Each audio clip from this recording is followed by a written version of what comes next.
February 18th, 2001. 3:47 in the afternoon. Suburban Virginia. The manila envelope sat on the conference table like a coffin. Outside, winter sleet hammered against the windows of the nondescript office building. Central Intelligence Agency counterintelligence specialists had gathered there. They wore shirt sleeves and loosened ties.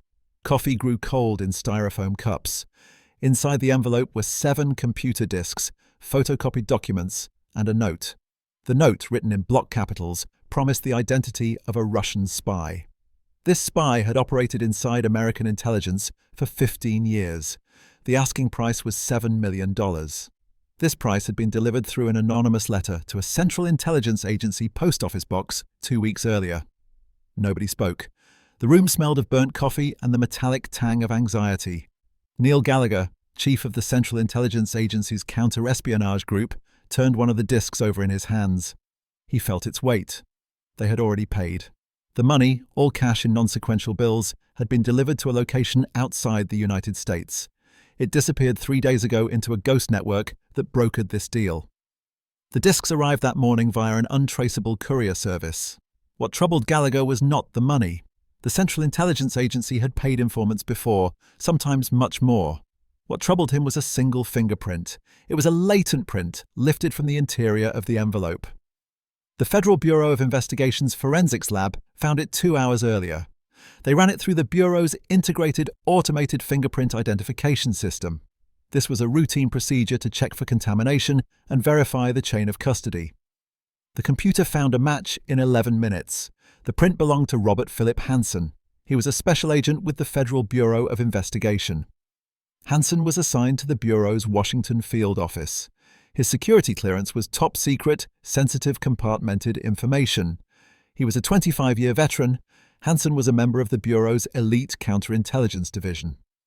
This was the same Robert Hansen who had worked Soviet and Russian counterintelligence cases since 1979.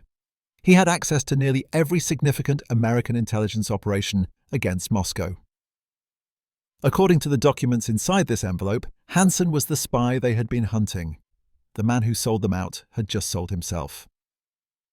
Outside, a car alarm wailed. Inside, Gallagher realized they were looking at the worst intelligence breach in American history. It came wrapped in an envelope their own traitor had somehow touched. The official story would later be carefully constructed for public consumption. It positioned the Hansen case as a triumph of American counterintelligence. This included patient investigative work, international cooperation, and digital forensics. They finally caught a ghost who had eluded detection for 2 decades. The Federal Bureau of Investigation's press releases would emphasize systematic analysis. The Central Intelligence Agency's statements would highlight interagency collaboration. The Department of Justice would frame the case as proof that no one could escape American justice. This was true regardless of position or cunning. This narrative was necessary. It had to be necessary. However, the truth was considerably more disturbing. By February 2001, American intelligence had been hemorrhaging secrets to Moscow for years. And they knew it. Operations collapsed. Agents disappeared. Intelligence assessments that should have been private turned up in Russian diplomatic cables. The counterintelligence community had a name for their invisible opponent. They called him the Grey Man. This designation was born from frustration rather than insight.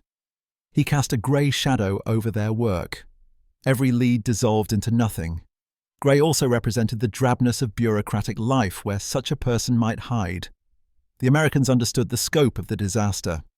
Starting in the mid-1980s, the Central Intelligence Agency had watched its Russian intelligence networks collapse. This happened with mathematical precision. Between 1985 and 1986, virtually every significant Central Intelligence Agency asset in Moscow was compromised. Dmitry P.O.H. Lyakov, a main intelligence directorate general who had spied for America for 18 years, was arrested and executed. Sergei Motohrin, an officer in the Committee for State Security's Washington Residenturu, was recalled to Moscow and shot. He had been providing information to the Federal Bureau of Investigation. Valery Martynov, another Committee for State Security officer working for the Americans, disappeared into Lefortovo prison and never emerged. At first, the Central Intelligence Agency blamed Aldrich Ames, one of their own. Ames, a Central Intelligence Agency case officer with access to Soviet operations, was arrested in 1994. A joint Central Intelligence Agency and Federal Bureau of Investigation exposed his 9-year espionage career working for Moscow. His betrayal accounted for some of the losses. This included perhaps 10 compromised operations, dozens of exposed agents, and millions in damage. However, the arithmetic did not balance. Sources continued to die after Ames was locked in a federal prison cell. Operations Ames never had access to were still being burned. Intelligence assessments he had never seen appeared in Russian hands. There was someone else. There had to be someone else. The geopolitical stakes transcended any single operation. This was 2001, a hinge moment. The Cold War's institutional architecture still dominated American intelligence then. New threats emerged at the same time. The Russian Federation under Vladimir Putin was reconsolidating power. It was rebuilding intelligence capabilities that had fragmented in the chaos of the Soviet collapse. China was ascending. International terrorism was increasingly sophisticated. Although not yet the consuming focus it would become after September, it was a growing concern. American intelligence needed to function with precision. Instead, it was operating with a tumor in its brain. This was an unknown penetration agent who could be anyone, anywhere, seeing everything. The Federal Bureau of Investigation had assigned more than 100 personnel to the investigation. They called it Case File Number 203A WF210023. This was a bureaucratic designation for existential crisis. Special agents poured through polygraph records and analyzed travel patterns. They constructed link diagrams connecting people who had access to compromised information. They investigated their own staff. They investigated the Central Intelligence Agency. Furthermore, they investigated the National Security Agency and the Defense Intelligence Agency. They examined every organization that touched classified material related to Russian intelligence. Brian Kelly, a Central Intelligence Agency officer, spent months under intensive surveillance. His life was dissected and his loyalty questioned. Kelly was innocent, but he matched the profile. He was a senior officer with Russian specialization and access to sensitive operations. The investigation into Kelly consumed valuable resources and time. These were two commodities they could not afford to waste while the real spy continued operating. The Central Intelligence Agency and the Federal Bureau of Investigation had been fighting over jurisdiction. They also fought over intelligence sharing and over who had failed more catastrophically. The Bureau resented the agency's condescension. The agency distrusted the Bureau's investigative tunnel vision. This mutual suspicion had been corrosive, slowing information exchange. Speed mattered most at that time. They had reorganized, created joint task forces, and implemented new security protocols. Nevertheless, nothing worked. The grey man remained grey. Then, in November 2000, someone decided to make money from betrayal. The approach came through an intermediary, a Russian intelligence officer. This officer had his own reasons to cooperate with American intelligence. The message was simple. For $7 million, he could provide the complete Committee for State Security and Foreign Intelligence Service file on an American spy. This spy had been operating since 1985. It was not a name yet, but documents, communications, and evidence were included. This evidence would be sufficient to identify the penetration agent who had gutted American intelligence operations for 15 years. The Russian officer needed money. He needed it enough to sell out one of his service's most valuable assets. The offer was evaluated by Central Intelligence Agency counterintelligence specialists. They had been chasing shadows for years. $7 million was an extraordinary sum.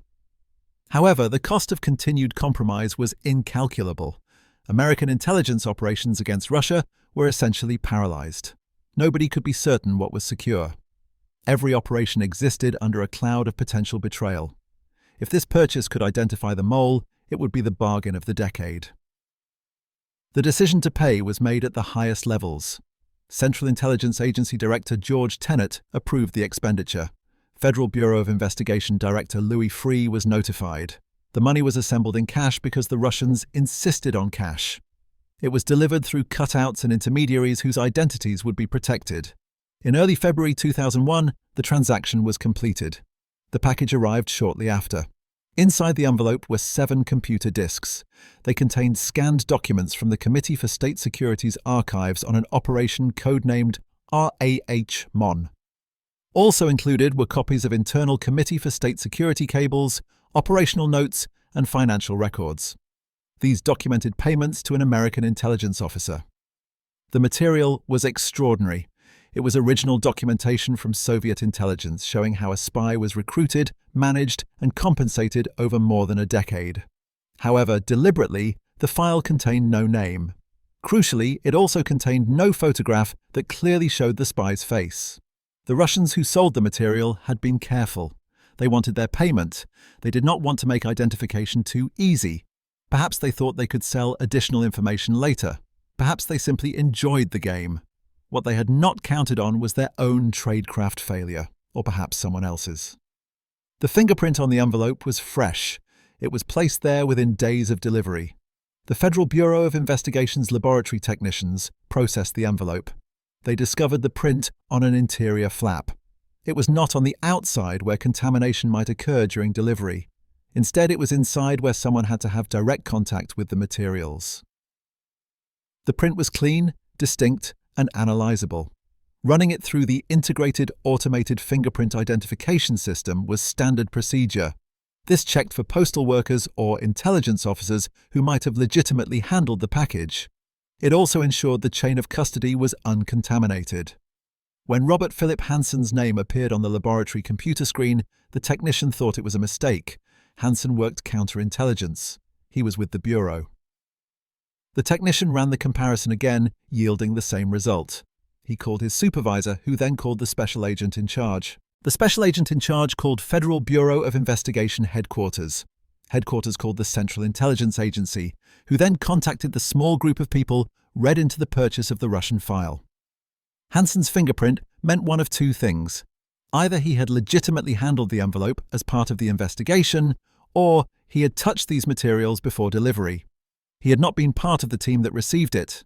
This meant he touched the materials before they left Russian hands. Consequently, Hansen was the spy. The Russians had just sold out their own asset. Somehow, impossibly, Hansen had handled the very evidence that would destroy him. Robert Philip Hansen was born on April 18, 1944, in Chicago.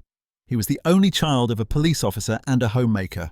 His father was a domineering figure, perpetually disappointed in a bookish son. Hansen preferred chemistry and literature to athletics. He attended Knox College. Later, he earned a Master of Business Administration from Northwestern University. He briefly worked as an accountant before realizing he wanted something more significant. In 1976, he joined the Federal Bureau of Investigation. He was drawn by the Bureau's reputation and its mystique of elite law enforcement. Perhaps he also had an unconscious need to prove himself in his father's profession. He was assigned to counterintelligence early in his career. He worked Soviet cases from the Federal Bureau of Investigation's New York field office. Hansen was cerebral and detail-oriented. He felt uncomfortable with the aggressive camaraderie that characterized much of Bureau culture. He kept to himself. He attended daily mass. He joined Opus Dei, the conservative Catholic organization. This organization emphasized personal piety and rigorous spiritual discipline. His colleagues found him odd but competent. He was a technological savant. He understood early computer systems and encryption in ways that older agents, raised on shoe leather and wiretaps, never would. What they did not know, and what almost no one knew, was critical. In 1979, Robert Hansen had approached the Soviet Main Intelligence Directorate, also known as the GRU. He offered his services as a spy. His initial motivation appears to have been financial. The Hansen family lived in suburban Virginia. Money was perpetually tight for them. His wife Bonnie wanted a better house and nicer things. Hansen's bureau salary did not stretch far enough. He told himself perhaps that selling a few secrets would not really hurt anything. He believed he was smarter than his supervisors. He thought he deserved more than the bureau was willing to pay. The GRU gave him the cryptonym Ramon. They paid him in cash. The initial amounts were small, $5,000 and $10,000. These were payments for documents about Bureau investigative techniques and counterintelligence operations. Hansen was cautious. He refused to meet Soviet handlers face-to-face. He insisted on dead drops. These were predetermined locations where he would leave packages of documents. Later, he would retrieve cash payments there. He wrapped his communications in careful operational security. He used encrypted files and anonymous signals. In 1981, his wife Bonnie discovered evidence of his espionage. Hansen had left cash and a note in their house. She confronted him. Bonnie was horrified not just by the betrayal, but also by the mortal sin it represented. Hansen confessed to their Opus Dei spiritual advisor. The advisor ordered him to stop spying and donate the money to charity. Hansen agreed. He ceased contact with the GRU. For 4 years, Hansen stayed quiet. Then in 1985, Robert Hansen walked back into the dark. This time he approached the Soviet Committee for State Security, known as the KGB. The year 1985 would become known in intelligence circles as the Year of the Spy. Aldrich Ames, a Central Intelligence Agency officer, began spying for the Soviets. Edward Lee Howard, a former CIA case officer, defected to Moscow. Hansen, who had supposedly reformed, made his decision to resume espionage. His initial communication to the KGB was a masterpiece of calculated anonymity. He sent a letter containing low-level classified information. He also requested $50,000. He signed it Ramon, reusing his old GRU cryptonym. He provided instructions for a dead drop site in Nottoway Park in Vienna, Virginia. This was a wooded area with jogging trails and convenient parking. A package could be left beneath a footbridge there. The KGB could not believe their luck. They had no idea who Ramon was. Hansen never provided his real name. He never allowed surveillance to photograph him. He never agreed to any meeting that might compromise his identity. However, the intelligence he provided was extraordinary. Hansen had access to Bureau counterintelligence operations. These operations targeted the Soviet embassy. He knew which Soviet diplomats the Bureau suspected of being intelligence officers. He knew which American citizens the Bureau was investigating for espionage. He had access to communications intelligence. This intelligence detailed how the National Security Agency intercepted Soviet encrypted transmissions. Most devastatingly, Hansen provided the KGB with information about American intelligence sources in Moscow. He identified Dmitry Polyakov, the GRU general who had been spying for America since the 1960s. He exposed Sergei Motorin and Valery Martinov, KGB officers working for the Bureau. These men were arrested, tried in secret, and executed. Their deaths were the direct result of Hansen's betrayal. This was a betrayal of words on a page exchanged for cash at a dead drop in suburban Virginia. The KGB paid Hansen well. Over the course of 15 years, he received approximately $1.4 million in cash and diamonds. Money was significant, but it was not his only motivation. Hansen craved recognition. He wanted to be acknowledged as brilliant. He wished to be seen as someone who had outsmarted the entire American intelligence apparatus. His communications with his KGB handlers dripped with arrogance. He provided operational advice. He critiqued their tradecraft. He positioned himself as a collaborator rather than a mere asset. In one message, he conveyed his extreme frustration. He stated that he had come as close as he ever wanted to sacrificing himself to help them. Yet he received only silence, which he hated. He was not just selling secrets, he was performing. The KGB was terrified of him. They worried that Hansen was too good to be true. They thought he might be a dangle. A dangle is an American intelligence officer pretending to spy to feed Moscow disinformation. This could also identify their handling networks. They analyzed everything Hansen provided. They looked for patterns that might indicate deception. They found none. Everything Hansen gave them was accurate, timely, and devastating. They concluded he was genuine. They protected him with obsessive care.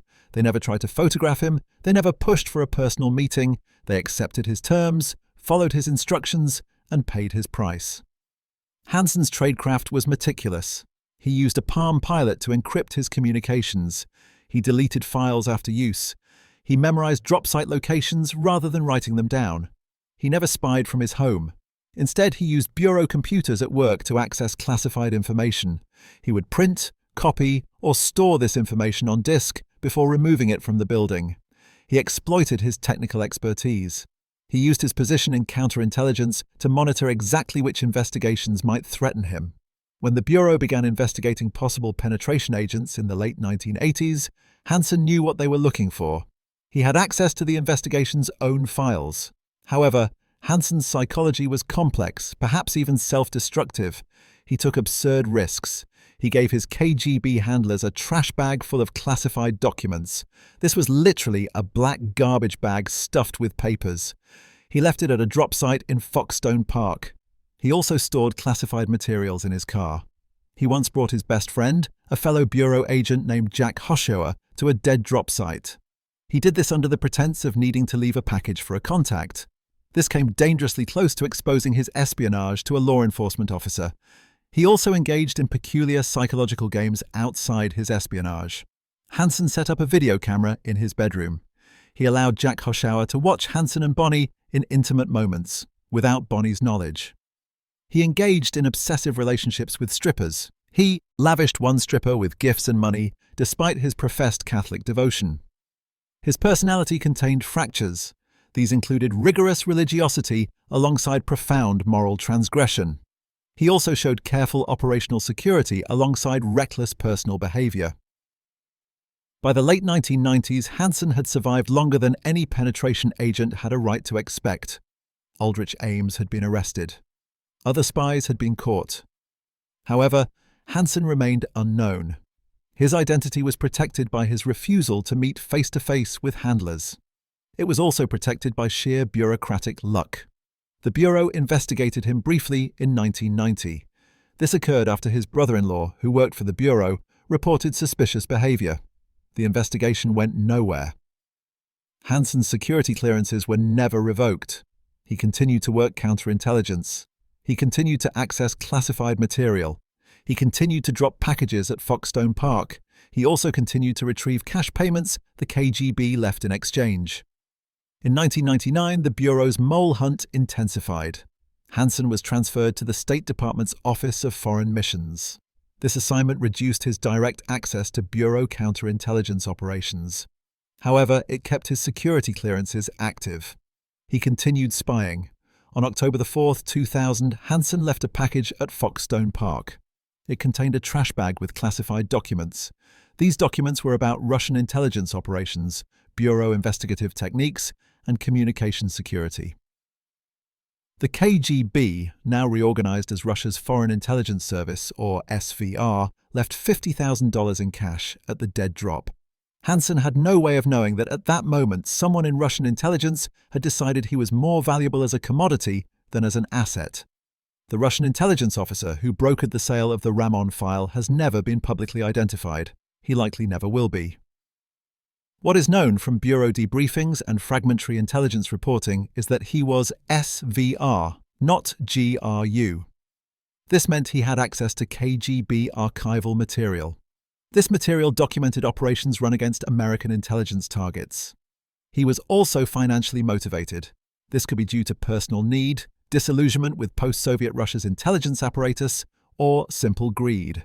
The CIA refers to such individuals as walk-ins or volunteers. These are sources who approach intelligence services offering information. They are not recruited through cultivation.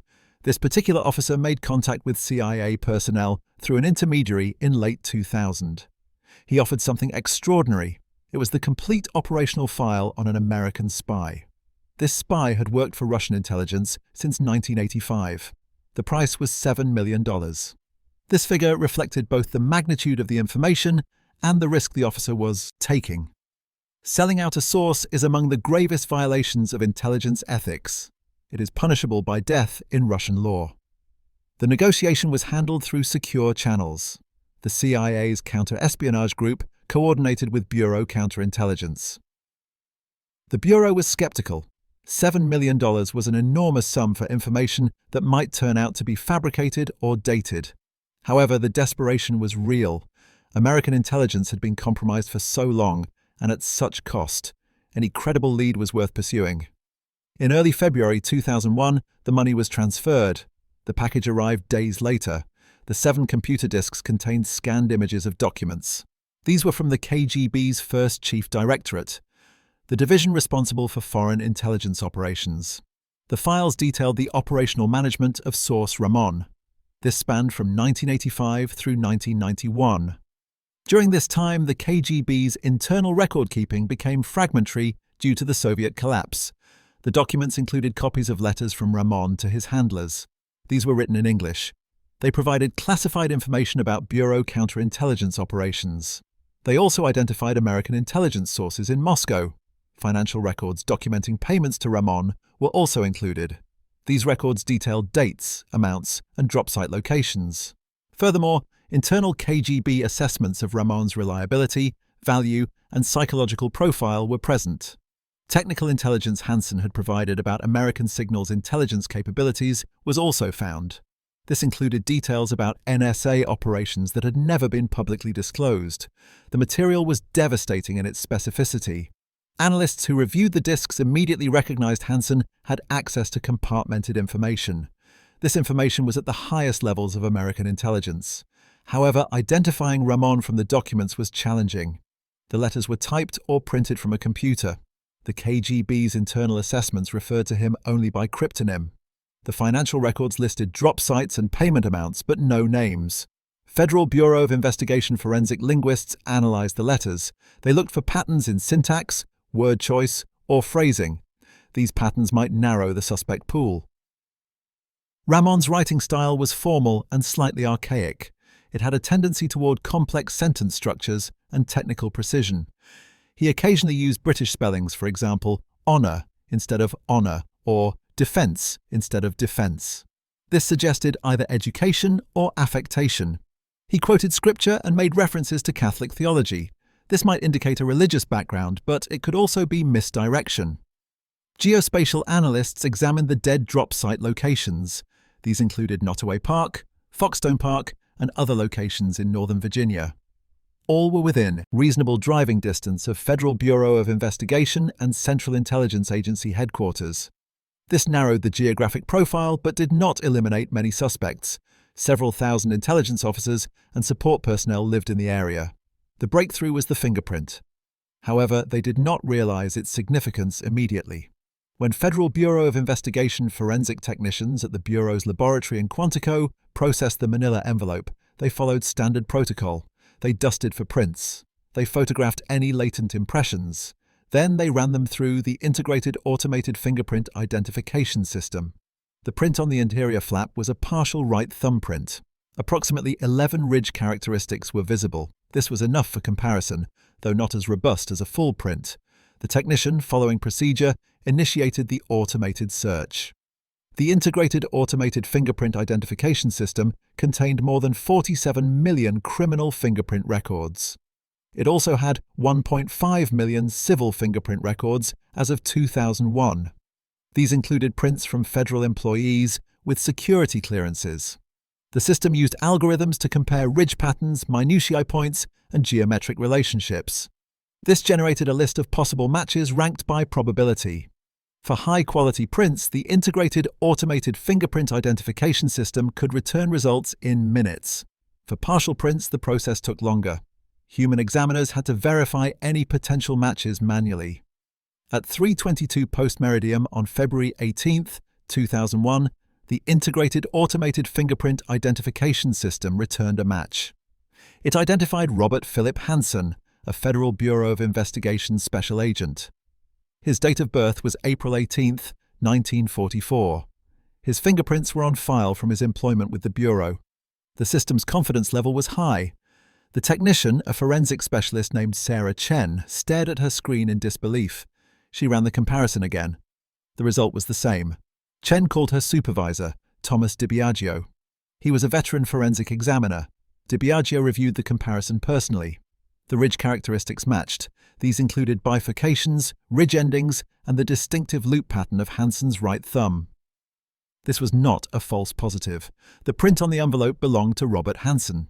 The implications were immediately apparent and deeply problematic. If Hansen's print was on the envelope, he had handled it legitimately as part of the investigation. However, Hansen was not on the tightly controlled list of personnel who had touched the package. Alternatively, he had handled the materials before they were delivered to the Central Intelligence Agency. This meant Hansen had access to his own KGB file. Ultimately, this meant Hansen was Ramon. DiBiagio picked up a secure phone. He called Federal Bureau of Investigation headquarters. The notification went up the chain with brutal speed. The Federal Bureau of Investigation's Counterintelligence Division was alerted. The Central Intelligence Agency's counter-espionage group was informed. By 4:30 post-meridiem, senior officials from both agencies were gathering in secure conference rooms. They were trying to process what the fingerprint meant. The immediate question was how Hansen's print had gotten on the envelope. The Central Intelligence Agency officer who received the package from the Russian intermediary was certain. Hansen had never touched it on the American side. A small team of cleared personnel had handled the package. None of them were Hansen. This meant the print had been placed there before the envelope left Russian control. Theories proliferated. Perhaps Hansen had been allowed to review his own file as part of some final payment or ego gratification by his Russian handlers. Perhaps the SVR officer who sold the file had deliberately included the print. This would serve as additional evidence of Ramon's identity. It could be a form of insurance or proof. Perhaps Hansen himself had been involved in preparing the materials for transfer. He would have been unaware that he was handling evidence that would identify him. The third possibility was the most disturbing. Someone in Russian intelligence had deliberately ensured Hansen's print was on the envelope. This guaranteed his identification and arrest. It could have been the SVR officer who sold the file. He might be covering his tracks by ensuring the Americans would focus on Hansen. This would distract from investigating how the file was obtained. It could have been a faction within Russian intelligence that wanted Hansen exposed for reasons of internal politics. Alternatively, it could have been simple tradecraft failure. Someone might have handled the documents carelessly. They would not have realized they were contaminating evidence with a fingerprint that would destroy their own source. Whatever the reason, the result was undeniable. They had their spy. After 16 years and hundreds of thousands of investigative hours, the Grey Man had a name. This came after the deaths of American assets and the collapse of intelligence operations. Robert Philip Hansen worked at Federal Bureau of Investigation headquarters. He had a security clearance. He also had access to ongoing counterintelligence investigations. If he suspected he was under investigation, he could run. He could disappear. He could even defect to Russia, as Edward Lee Howard had done in 1985. The Bureau had to move carefully. They had to avoid alerting Hansen while building a case that would stand up in court. The plan came together in 72 hours. Hansen would be offered a new position at Federal Bureau of Investigation headquarters. This was a promotion to a newly created role in the Counterintelligence Division's inspection staff. The job would be prestigious enough to be believable. However, it would isolate him from sensitive operations. This would give investigators access to his computer, his files, and his communications. Surveillance teams would monitor him around the clock. Technical specialists would plant listening devices in his car and home. A parallel investigation would also begin. It would reconstruct Hansen's entire career. It would identify every operation he had access to. This would build the damage assessment that would eventually run to hundreds of pages. On February 20th, 2001, Robert Hansen was offered the new position. He accepted it. For the next 2 weeks, Robert Philip Hansen went to work every day at Federal Bureau of Investigation headquarters. He was unaware that more than 100 personnel were building the case that would end his life. He drove his Taurus from his home in Vienna, Virginia. He arrived at the Hoover Building. He took the elevator to his office and reviewed counterintelligence files. He attended meetings. He sent emails. He went home to Bonnie and their children. He attended Mass. He maintained the carefully constructed life he had lived for 25 years. The surveillance was total. Federal Bureau of Investigation special agents followed Hansen in multiple vehicles. They rotated frequently to avoid detection. Technical specialists monitored his computer keystrokes. They captured every email, every file access, and every search query. Listening devices in his car recorded his conversations, his phone calls, and even his muttered comments to himself during his commute. Investigators obtained warrants to search his home, his car, and his office. This was done quietly and invisibly while Hansen was elsewhere. What they found confirmed the catastrophe. In Hansen's car, hidden beneath the front seat, was a package of classified documents. These were prepared for delivery to a dead drop. In his home, on a Palm Pilot stored in his bedroom, were encrypted files. These contained notes about future communications with his Russian handlers. In his Federal Bureau of Investigation office, on his desktop computer, investigators found searches. These related to the Bureau's investigation into Russian intelligence penetration. Hansen was monitoring the very investigation that was hunting him. However, the most damning evidence was simpler. It was a plastic trash bag. This was the same type of bag Hansen had used for years to package classified documents for dead drops. Fibers from the bag matched fibers found on documents recovered from dead drop sites. It was physical evidence linking Hansen directly to specific acts of espionage. This evidence would be admissible in court. No lawyer could explain it away. The Federal Bureau of Investigation's plan for arrest was elegant in its simplicity. Hansen would be lured to a dead drop site. The circumstances would allow agents to catch him in the act of servicing a drop. This would provide indisputable evidence of his espionage activities. However, he had to be isolated. He had to be away from his family. He had to be somewhere the Bureau could control completely. On February 18, 2001, surveillance teams noted Hansen preparing materials at home. This was exactly 4 weeks after the fingerprint identification. His behavior was consistent with preparing for a dead drop. On February the 19th, he left work early. He drove toward Northern Virginia's wooded parks. Surveillance followed at a distance. At 3:15 post-meridium on February 18, 2001, Robert Hansen drove to Foxstone Park in Vienna, Virginia. This was the same park where he had serviced dead drops for 15 years. He parked his Taurus in the small lot adjacent to the park's jogging trails. He took a plastic trash bag from his trunk. Then he walked into the woods. Federal Bureau of Investigation surveillance units waited. Hansen walked to a footbridge over a small creek. This was the same bridge where he had left packages for Russian handlers dozens of times before. He paused, checking his surroundings with the careful attention of a trained intelligence officer. Seeing nothing suspicious, he placed the trash bag beneath the bridge. He tucked it under a support beam. There, it would be invisible to casual park visitors, but obvious to someone who knew where to look. As Hansen turned to walk back to his car, Federal Bureau of Investigation agents moved in. The arrest team, led by Special Agent Thomas Dickerson, emerged from the woods on all sides. Hansen saw them immediately. He stopped walking. He did not run. He did not reach for a weapon. He simply stood there, hands at his sides, waiting. Dickerson approached with his weapon drawn but not pointed. He informed Hansen that he was under arrest. Other agents fanned out. They secured the area. They ensured no one else was present. Hansen looked at the agents surrounding him. According to the arrest report, his first words conveyed a sense of resignation. He asked why they had taken so long. There was no resistance. Hansen allowed himself to be handcuffed, read his Miranda rights, and placed in the back of a Federal Bureau of Investigation vehicle. His expression, agents later reported, was one of resignation. It was not shock. It was not anger. Instead, it was something closer to relief. It was as if he had been waiting for this moment. It was as if the performance had finally reached its inevitable conclusion.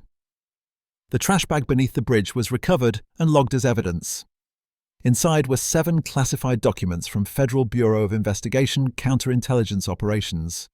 These included information about ongoing investigations into Russian intelligence activities in the United States. The bag also contained technical specifications for Federal Bureau of Investigation communication security systems. This information would have allowed Russian intelligence to intercept or decrypt Bureau communications. The arrest occurred on a Sunday. By Monday morning, the story was national news. The Federal Bureau of Investigation announced that a special agent had been arrested and charged with espionage. By Monday afternoon, Robert Hansen's name was public. By Monday evening, the scope of the betrayal was beginning to emerge in media reports. These reports detailed 15 years of espionage, dozens of compromised operations, and the deaths of American intelligence sources. They also mentioned over $1 million in payments. Bonnie Hansen, interviewed by Federal Bureau of Investigation agents, was devastated. She had believed, after his confession in 1981 and his promise to stop spying, that Robert had reformed. She had no idea he had resumed espionage in 1985. She also did not know he had continued for another 16 years. The revelation shattered her. Their 6 children were equally blindsided. Robert Hansen had constructed a complete separation between his espionage and his family life. Even those closest to him had never suspected his activities. The damage assessment began immediately. A joint Central Intelligence Agency and Federal Bureau of Investigation task force reviewed every operation Hansen had access to during his career. This list ran to hundreds of classified programs. The assessment ultimately concluded that Hansen had compromised several key areas. First, he compromised more than 50 Russian intelligence officers and assets. These individuals were either cooperating with or under investigation by American intelligence. He also compromised technical details of American signals intelligence capabilities. This included National Security Agency operations against Russian encrypted communications. Furthermore, Hansen exposed Federal Bureau of Investigation counterintelligence techniques. These included surveillance methods, investigative procedures, and analytical approaches.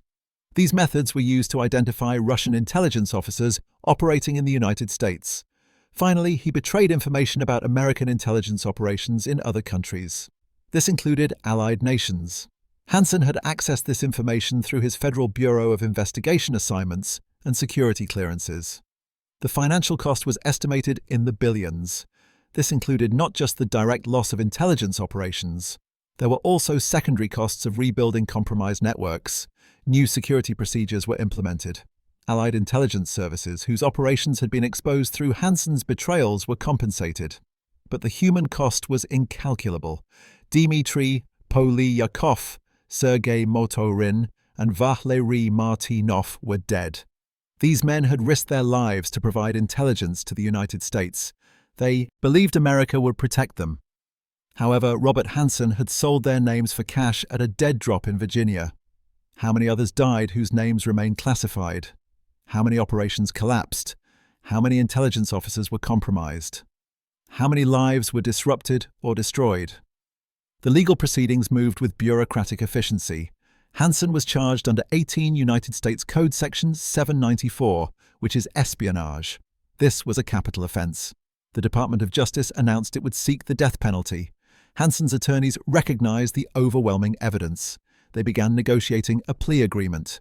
In exchange for his cooperation, Hansen would plead guilty to 15 counts of espionage and conspiracy. He also guaranteed he would never profit from his story. He would accept a sentence of life in prison without possibility of parole. The death penalty would be taken off the table. On July 6, 2001, Robert Philip Hansen appeared in federal court in Alexandria, Virginia. He wore a dark suit and stood impassively as the charges were read. When asked how he pleaded, he responded that he was guilty.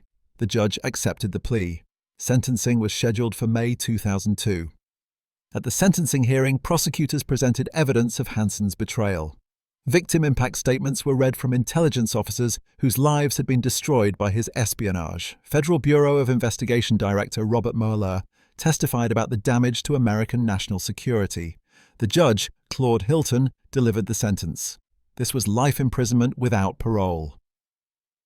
Hansen would serve this sentence at the United States Penitentiary Administrative Maximum Facility in Florence, Colorado. This facility is also known as Administrative Maximum Facility Florence. It is the federal supermax prison designed for the most dangerous and high-risk inmates. Hansen was asked if he wished to make a statement. He declined. He was led from the courtroom in shackles and transported to Colorado.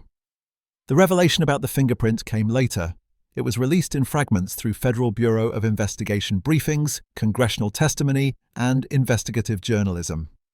The Bureau was careful in how it discussed the purchase of the Russian file. It emphasized that the decision to pay $7 million had been justified by the results. It also represented successful interagency cooperation and international intelligence liaison. What remained uncomfortable to acknowledge was how the case had been solved. It was not through patient investigative work, but through a purchase. Even then, it was only because someone, somewhere in the chain of custody, had been careless enough to leave a fingerprint on evidence. The Russian intelligence officer who sold the file was never publicly identified. The Central Intelligence Agency has never confirmed details about the transaction. Russians' intelligence, for its part, has remained silent about Hansen. It treated him as an embarrassing failure rather than a heroic source. There are unconfirmed reports that the Russian Foreign Intelligence Service officer who brokered the sale was later found dead in Moscow. The circumstances were officially ruled a suicide. Whether that death was related to the Hansen exposure remains unknown. The fingerprint itself became a symbol of the case's strange resolution. It was a technical detail, a moment of carelessness or deliberate sabotage. This unraveled 15 years of espionage. Federal Bureau of Investigation forensic specialists have analyzed how the print could have been placed on the envelope. The most likely explanation involves someone in Russian intelligence, possibly the officer who sold the file. This person handled the materials while preparing them for transfer. They inadvertently transferred Hansen's print from a document inside the file to the envelope itself. Hansen may have handled documents that were later photocopied for the file. His print was then left on those originals. Russian personnel subsequently handled the envelope and the original documents.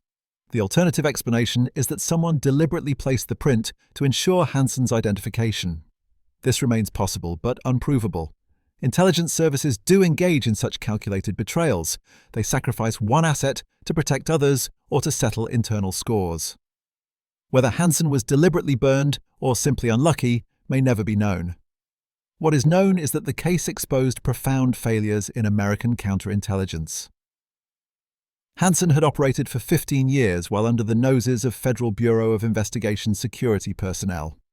He passed polygraph examinations, maintained his security clearances, and avoided detection despite occasional suspicious behavior. The Federal Bureau of Investigation's internal security procedures were inadequate. Its compartmentalization of information was also inadequate. The assumption that loyalty was guaranteed by employment was proven wrong.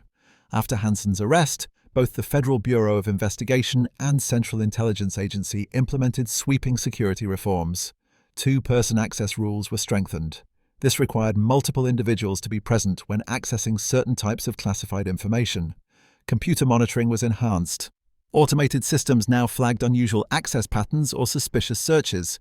Psychological evaluations and financial audits became more rigorous. The Federal Bureau of Investigation created an Office of Professional Responsibility. This office specifically investigated internal misconduct and security violations. But reforms could not erase the damage. Operations against Russian intelligence remained compromised for years. The Russian Foreign Intelligence Service knew exactly how the Federal Bureau of Investigation conducted surveillance, how it recruited sources, and how it analyzed intelligence. This was all thanks to Hansen. Rebuilding those capabilities required rethinking fundamental techniques and approaches. This process took years and cost hundreds of millions of dollars. The congressional inquiry into the Hansen case was conducted by the Senate Select Committee on Intelligence. This committee issued a classified report in 2002. The report has never been fully declassified. Excerpts released to the public noted systematic failures in counterintelligence. They also noted inadequate information sharing between agencies. Furthermore, a culture of trust had been exploited by a sophisticated insider threat. The report recommended structural changes to how American intelligence services managed personnel security. However, it also acknowledged a hard truth. No security system can be perfect when the threat comes from inside. Hansen's family struggled with the aftermath. Bonnie Hansen lost her home. The government seized assets purchased with espionage proceeds under civil forfeiture laws. She and her children faced public scrutiny, media attention, and the social stigma of being related to one of America's most notorious traitors. The Federal Bureau of Investigation provided financial assistance to the family. They recognized that the family members were victims of Hansen's deception as much as anyone. But the psychological damage was profound. How do you reconcile the man who attended daily mass and preached Catholic values with the man who sold out his country for 15 years? How do you trust your own judgment when the person you lived with, slept beside, and raised children with was living a lie? In the intelligence community, Hansen became a case study. Training programs now include modules on the Hansen case. These are found at the Federal Bureau of Investigation Academy, the Central Intelligence Agency's Sherman Kent School for Intelligence Analysis, and the National Intelligence University. These modules examine his tradecraft, his psychology, and his exploitation of security vulnerabilities. The case is taught as an example of insider threat at its most sophisticated. This adversary understood the systems designed to catch him. He then used that understanding to evade detection. But perhaps the most lasting impact was psychological. Hansen's betrayal wounded American intelligence's sense of its own competence. The Cold War had been fought and won. The Soviet Union had collapsed. American intelligence could take pride in its role. Then Hansen demonstrated that the enemy had been inside the entire time. He was revealed not through superior investigative work. Instead, it was through a purchased file and a fingerprint. He had been watching, listening, and reporting back to Moscow. The victory felt hollow. The institutions felt vulnerable. In Russia, Hansen's exposure was viewed with a mixture of regret and pragmatism. He had been an extraordinary source. However, sources are expendable. The intelligence he provided had value. However, that value had a limited shelf life. By 2001, much of what Hansen knew was dated. It had been superseded by changes in American intelligence practices and personnel. From Moscow's perspective, whoever sold the file had made a rational calculation. Hansen was worth more as a commodity than as an active agent. The geopolitical timing was significant. By 2001, the relationship between the United States and Russia had evolved. It moved from Cold War hostility to post-Soviet complexity. Vladimir Putin had assumed Russia's presidency in 2000. He was attempting to rebuild Russian power while managing relations with the West. The Hansen case was an embarrassment, but not a crisis. Russia denied involvement. It expressed pro forma regret about espionage conducted during the Soviet era. Then it moved on. The United States, for its part, did not allow the case to derail broader diplomatic engagement. September 11, 2001, changed everything. This was less than 7 months after Hansen's arrest. The terrorist attacks on New York and Washington shifted American intelligence priorities almost overnight. Russian intelligence, counterintelligence, and the patient work of rebuilding compromised networks all took a backseat to counterterrorism. The Hansen case became a historical artifact. It was studied by specialists but overshadowed by more immediate threats. But for those directly involved, the case never stopped mattering. This included Federal Bureau of Investigation agents who worked the investigation. It also included Central Intelligence Agency officers whose operations Hansen compromised. Finally, it included the families of executed sources. It was a reminder that betrayal is always possible. Trust is always conditional. Security is always imperfect. Administrative Maximum Florence is located in the Colorado High Desert. Robert Hansen serves his life sentence there. It is a landscape of sagebrush and emptiness. The prison is designed for isolation. Inmates spend 23 hours per day in 7 by 12-foot cells. They receive 1 hour of solitary exercise in a concrete recreation area. There is no human contact except with guards. Meals are delivered through slots in the doors. Communication with the outside world is severely restricted. Hansen occupies a cell in the H Unit, the prison's highest security section. He is housed alongside terrorists, organized crime figures, and other spies. His daily routine is monotonous. He wakes at 5 in the morning and receives breakfast through the slot. Hours of solitude follow this meal. Lunch then arrives through the slot. He has 1 hour of exercise. More solitude follows. Dinner is also delivered through the slot, and lights out are at 8 in the evening. He has access to books and can write letters under supervision. He can also make monitored phone calls on a limited schedule. However, he has no internet access, no television, and no radio. The Federal Bureau of Investigation conducted debriefings over several months. These took place in 2001 and 2002. They extracted as much information as Hansen was willing to provide. He cooperated to an extent. For example, he identified documents he had passed, explained his tradecraft, and described his communications with Russian handlers. However, Hansen was selective and evasive. He was sometimes deliberately misleading. He never expressed remorse. When asked why he had spied, he gave different answers at different times. These included money, ego, intellectual challenge, and dissatisfaction with Federal Bureau of Investigation management. None of these explanations fully satisfied his interrogators. A sense remained that Hansen himself did not entirely understand his motivations. His espionage was likely driven by compulsions and resentments he could not articulate. In prison, Hansen's health has declined. He is in his 70s now, suffering from cardiovascular disease and other age-related conditions. He will die in administrative maximum Florence. There is no possibility of release. There is also no chance of clemency. His life once held the power to destroy American intelligence operations and end lives. Now it has been reduced to a cell and a routine. The plastic trash bag was found beneath a footbridge at Foxstone Park. This occurred on February 18, 2001. It is now stored in a Federal Bureau of Investigation evidence facility in Maryland. The bag has been photographed, catalogued, and analyzed for fibers and trace evidence. It sits in a sealed container alongside thousands of other pieces of evidence from counterintelligence cases. This mundane object represents extraordinary betrayal. Occasionally, the bag is removed from storage for training purposes. New Federal Bureau of Investigation agents learn about insider threats and counterintelligence. They see the bag as part of a presentation on the Hansen case. They learn about tradecraft, about dead drops, and about how a trusted insider can exploit security systems. The agents look at the bag, which is black plastic, the kind available at any grocery store. They try to reconcile its ordinariness with the damage it represents. The $7 million, the purchase price for the Russian file that identified Hansen, has never been recovered. It disappeared into whatever financial networks the Russian Foreign Intelligence Service officer used to launder the payment. Congressional oversight committees questioned the expenditure. They debated whether it was justified.